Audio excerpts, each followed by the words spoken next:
ಜಾತಿ ಗಣತಿ ಬಹಿರಂಗಕ್ಕೆ ಅಹಿಂದ ನಾಯಕರು ಒತ್ತಾಯವನ್ನ ಮಾಡಿದ್ರು. ಈ ವಿಚಾರವಾಗಿ ಅಹಿಂದ ನಾಯಕರ ಸಭೆಯನ್ನ ಸಿಎಂ ಸಿದ್ದರಾಮಯ್ಯ ಕರೆದಿದ್ದಾರೆ. ಆ ಬಳಿಕವಾಗಿ ಪ್ರತಿಕ್ರಿಯೆಯನ್ನ ಕೂಡ ಕೊಟ್ಟಿದ್ದಾರೆ. ಅಹಿಂದ ನಾಯಕರ ಸಭೆ ಅಂತ್ಯವಾಗಿದೆ. ಇದಾದ ಬಳಿಕ ಸಿಎಂ ಸಿದ್ದರಾಮಯ್ಯ ಮಾತನಾಡಿದ್ದಾರೆ. ಜಾತಿ ಗಣತಿ ವರದಿ ಅಂಗೀಕರಿಸುವಂತೆ ಎಲ್ಲರೂ ಒತ್ತಾಯಿಸಿದ್ದಾರೆ. ಕ್ಯಾಬಿನೆಟ್ ಸಭೆಯಲ್ಲಿ ಚರ್ಚಿಸಿ ಮುಂದಿನ ನಿರ್ಧಾರ ಮಾಡ್ತೀವಿ. ಅಹಿಂದ ನಾಯಕರ ಸಭೆ ಬಳಿಕ ಸಿಎಂ ಸಿದ್ದರಾಮಯ್ಯರ ಮೊದಲ ಪ್ರತಿಕ್ರಿಯೆ ಇದು.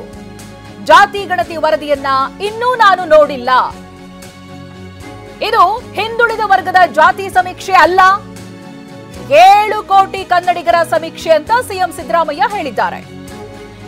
ಕೂಡ ಒಂದು ಮನವಿ ಪತ್ರ ಕೊಟ್ಟಿದ್ದಾರೆ. ಆ ಮನವಿ ಪತ್ರದಲ್ಲಿ ಮುಖ್ಯವಾಗಿ ಸಾಮಾಜಿಕ ಆರ್ಥಿಕ ಸಮೀಕ್ಷೆ ಮತ್ತು ಜಾತಿ ಸಮೀಕ್ಷೆ ಸರ್ಕಾರ ಅಂಗೀಕಾರ ಮಾಡಬೇಕು, ಅದನ್ನು ಜಾರಿ ಕೊಡಬೇಕು ಅಂತಕ್ಕಂಥ ಒತ್ತಾಯವನ್ನು ಮಾಡಿದ್ದಾರೆ. ಬರೀ ಹಿಂದುಳಿದವರ ಜಾತಿ ಸಮೀಕ್ಷೆ ಅಲ್ಲ, 7 ಕೋಟಿ ಕನ್ನಡಿಗರ ಸಮೀಕ್ಷೆ. ಇಡೀ ದೇಶದಲ್ಲೇ ಮೊದಲನೇ ಬಾರಿಗೆ ಇಂಥ ಸಮೀಕ್ಷೆಯನ್ನು ಮಾಡಿದ್ದಾರೆ. ಮನೆ ಮನೆಗೆ ಭೇಟಿ ಮಾಡಿ ಸಮೀಕ್ಷೆಯನ್ನು ಮಾಡಿದ್ದಾರೆ ಅಂತ ಕಾಂತರಾಜ್ ಅವರು ಹೇಳಿರೋದು. ನಾನು ವರದಿ ನೋಡಿಲ್ಲ, ವರದಿಯನ್ನು ಇವತ್ತಿನವರೆಗೂ ನಾನು ಓದಿಲ್ಲ. ವರದಿನ ನಾನು ಸ್ವೀಕಾರ ಮಾಡಿದ್ದೀವಿ ನಮ್ಮ ಸರ್ಕಾರ. ಅದನ್ನು ಜಾರಿ ಮಾಡಬೇಕು ಅಂತಕ್ಕಂಥದ್ದು ಬಹಳ ಜನರ ಒತ್ತಾಯ, ಹಿಂದುಳಿದ ಜಾತಿಯವ್ರದ್ದು ಬೇರೆಯವ್ರದ್ದು ಒತ್ತಾಯ. ಕ್ಯಾಬಿನೆಟ್ನಲ್ಲಿ ಚರ್ಚೆ ಮಾಡ್ತೀವಿ, ಚರ್ಚೆ ಮಾಡಿ ಕ್ಯಾಬಿನೆಟ್ ಏನ್ ತೀರ್ಮಾನ ಮಾಡ್ತದೆ ಅದರಂತೆ ನಡ್ಕೋತೀವಿ. ಎಲ್ಲರೂ ಕೂಡ ಒಂದು ಮನವಿ ಪತ್ರ ಕೊಟ್ಟಿದ್ದಾರೆ. ನಾನು ಅವ್ರಿಗೆ ಹೇಳಿದ್ದೀನಿ, ಕ್ಯಾಬಿನೆಟ್ ಮುಂದೆ ಇಡ್ತೀವಪ್ಪ, ಸ್ವೀಕಾರ ಮಾಡಿದ್ದೀವಿ. ಕ್ಯಾಬಿನೆಟ್ ಮುಂದೆ ಇಟ್ಟು ಕ್ಯಾಬಿನೆಟ್ನಲ್ಲಿ ಚರ್ಚೆ ಮೋಸ್ಟ್ ಲೈಕ್ಲಿ 18ನೇ ತಾರೀಕು ಕ್ಯಾಬಿನೆಟ್ ಮುಂದೆ ಇಡ್ತಾರೆ.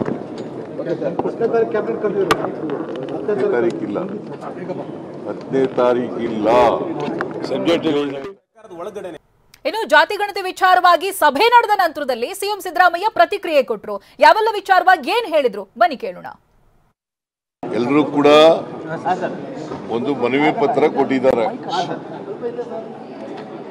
ಆ ಮನವಿ ಪತ್ರದಲ್ಲಿ ಮುಖ್ಯವಾಗಿ ಸಾಮಾಜಿಕ ಆರ್ಥಿಕ ಸಮೀಕ್ಷೆ ಮತ್ತು ಜಾತಿ ಸಮೀಕ್ಷೆ ಸರ್ಕಾರ ಅಂಗೀಕಾರ ಮಾಡಬೇಕು, ಅದನ್ನು ಜಾರಿ ಕೊಡಬೇಕು ಅಂತಕ್ಕಂಥ ಒತ್ತಾಯವನ್ನು ಮಾಡಿದ್ದಾರೆ.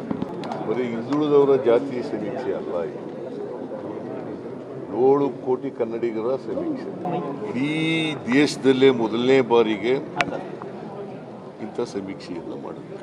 ಮನೆ ಮನೆಗೆ ಭೇಟಿ ಮಾಡಿ ಸಮೀಕ್ಷೆಯನ್ನು ಮಾಡಿದ್ದಾರೆ ಅಂತ ಕಾಂತರಾಜ್ ಅವರು ಹೇಳಿರೋದು.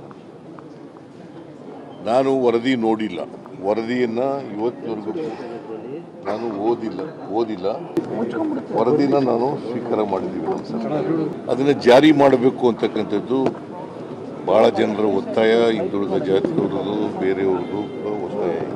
ಕ್ಯಾಬಿನೆಟ್ನಲ್ಲಿ ಚರ್ಚೆ ಮಾಡ್ತೀವಿ, ಚರ್ಚೆ ಮಾಡಿ ಕ್ಯಾಬಿನೆಟ್ ಏನ್ ತೀರ್ಮಾನ ಮಾಡ್ತದೆ ಅದರಂತೆ ನಡ್ಕೋತೀವಿ. ಎಲ್ಲರೂ ಕೂಡ ಒಂದು ಮನವಿ ಪತ್ರ ಕೊಟ್ಟಿದ್ದಾರೆ.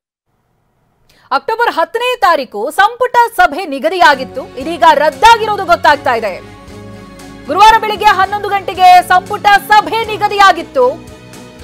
ಈ ಸಭೆ ತೀವ್ರ ಕುತೂಹಲಕ್ಕೂ ಕೂಡ ಕಾರಣವಾಗಿತ್ತು. ಆದ್ರೆ ಇದೀಗ ರದ್ದಾಗಿದೆ ಸಂಪುಟ ಸಭೆ. ಅಕ್ಟೋಬರ್ 10ನೇ ತಾರೀಕು ನಿಗದಿಯಾಗಿದ್ದಂತ ಸಭೆ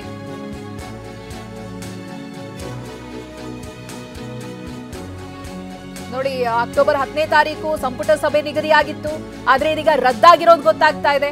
ಬನ್ನಿ ಬಗ್ಗೆ ಸಿಎಂ ಸಿದ್ದರಾಮಯ್ಯ ಅವರೇ ಮಾತನಾಡಿದ್ದಾರೆ. ಏನ್ ಹೇಳಿದ್ದಾರೆ ಕೇಳೋಣ. ನಾನು ಅವ್ರಿಗೆ ಹೇಳಿದ್ದೀನಿ, ಕ್ಯಾಬಿನೆಟ್ ಮುಂದೆ ಇಡ್ತೀವಪ್ಪ, ಸ್ವೀಕಾರ ಮಾಡಿದ್ದೀವಿ.